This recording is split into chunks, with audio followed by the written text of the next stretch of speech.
અડાજણ આનંદ મહેલ road પર આવેલી રેસિડેન્સીમાં પર બપોરે પતિએ ક્રૂર બની પત્નીને ઊંઘમાં જ મોતને ઘાટ ઉતારી દીધી હતી. જોકે પોલીસે અત્યારે પતિને પકડી પાડ્યો છે. અડાજણ આનંદ મહેલ રોડ સન રેસિડેન્સીમાં રહેતા 64 વર્ષીય દિનેશ પરસોત્તમ પટેલ હાલ નિવૃત્ત જીવન ગુજારે છે. તેઓ પહેલા સિવિલ એન્જિનિયર તરીકે કામ કરતા હતા.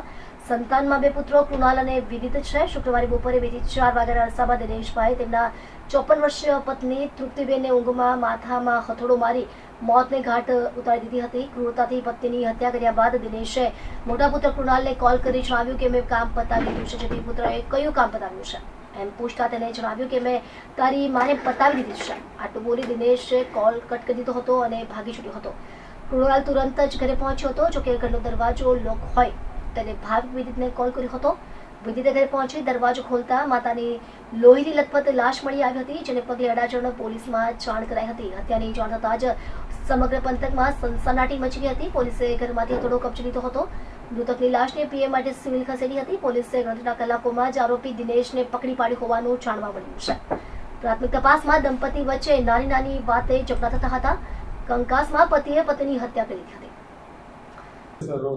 તારીખ 27/2/2026 રોજ આનંદ મહેલ રોડ અડાજણ ખાતે આવેલ સન રેસિડેન્સીમાં તૃપ્તિબેન પટેલ 54 વર્ષની ઉંમરના છે. તેઓની હત્યાનો બનાવ બનેલ. ઘટનાની જાણ થતાં અડાજણ પોલીસ સ્ટેશનથી પોલીસ કાફલો ઘટના સ્થળે દોડી ગયેલ અને સમગ્ર બાબતની તપાસ કરતા મૃતક તૃપ્તિબેનની હત્યા તેઓના જ પતિ દિનેશભાઈ પટેલ દ્વારા કરેલ હોવાનું પ્રાથમિક તબક્કે જાણવા મળેલ.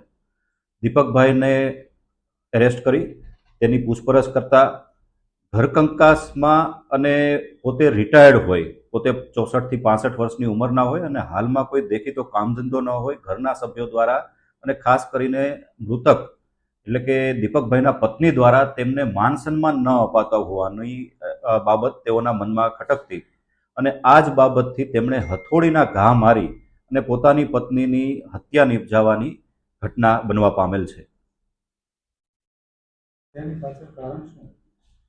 જે મેં વાત કરી એ મૂળ પ્રશ્ન જે છે એ ઘરકંકાસ, નાના નાના ઝઘડાઓ જેમ કે જમવાનું બનાવવાની બાબત તથા જે આરોપી છે દિનેશભાઈ પટેલ તે છેલ્લા 1.5-2 વર્ષથી કોઈ કામધંધો કે નોકરી કરતા નહીં અને તેથી તેઓના મનમાં સતત પોતાનું અપમાન થતું હોય અને માન સન્માન પોતાના પરિવારમાં જળવાતું ના હોય તે પ્રકારની ભાવનાથી તે પીડિત હતા અને તેની પત્ની પણ તેમને પૂરું માન સન્માન ના આપતી એ બાબત તેઓને લાગતા અને અવારનવાર ઘર કંકાસના સામાન્ય બાબતોમાં ઝઘડા થતા આ સમગ્ર ઘટના બનેલ છે.